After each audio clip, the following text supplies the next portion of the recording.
విద్యకి కారకుడు గురుడు. మన విద్యకు మంచి ఉద్యోగం స్థాయికి రావాలన్నా గురుడు బాగుండాలి. మంచి భార్య రావాలన్నా మంచి మంచి భర్త రావాలన్నా ఎవరు బాగుండాలి? శుక్రుడు బాగుండాలి. శుక్రుడు ఉంటేనే, లేకపోతే ప్రత్యక్ష నరకం ఎక్కడ ఉంటుందంటే రోజు ఆ ఇంట్లోనే పెద్ద డిటిఎస్ సౌండ్లతోనే ప్రత్యక్ష నరకం ఎక్కడికి వెళ్ళకర్లే, లేకపోతే దాంపత్య జీవితం అన్నాడు. కాబట్టి మంచి భార్య అనుకూలం, దాంపత్యం ప్రేమానురాగాలతో దాంపత్య జీవితం ప్రశాంతంగా ఉండాలంటే శుక్రుడు బాగుండాలి. నువ్వు చేసిన ప్రతి దానికి మాట అవును అవును అదే, నువ్వు ఏదంటే అదే. దీని అన్నిటికీ బాగుండాలంటే ఏది బాగుండాలి? శని బాగుండాలి. ఆయుర్దాయాన్ని కారకుడు ఆయన.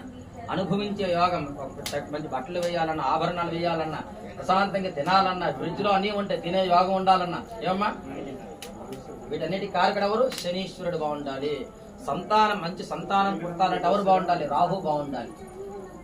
ఇవన్నిటికీ ఆఖరి జీవితంలో ఎవరు సేవలు చేయించుకోకుండా ఆఖరిని మోక్షం కావాలి అంటే కేతు బాగుండాలి. జ్ఞాన మోక్ష కారకుడు ఆఖరి మనవులతో గాని, కొడుకులతో గాని, భార్యలతో గాని ఎవరు ఏ సేవలు చేయించుకోకుండా ప్రశాంతంగా ఏంటి కోరుకోవాలి పరమేశ్వరుడికి, స్వామికి? అనాయాసేన మరణం. మనిషికి కావాల్సింది కదండి, ప్రశాంతంగా వెళ్ళిపోవాలి. అన్ని బాధ్యతలు పూర్తయిన తర్వాత ఈ అహంకారాలు ఏవి దగ్గర రావు. ఏది వస్తుంది?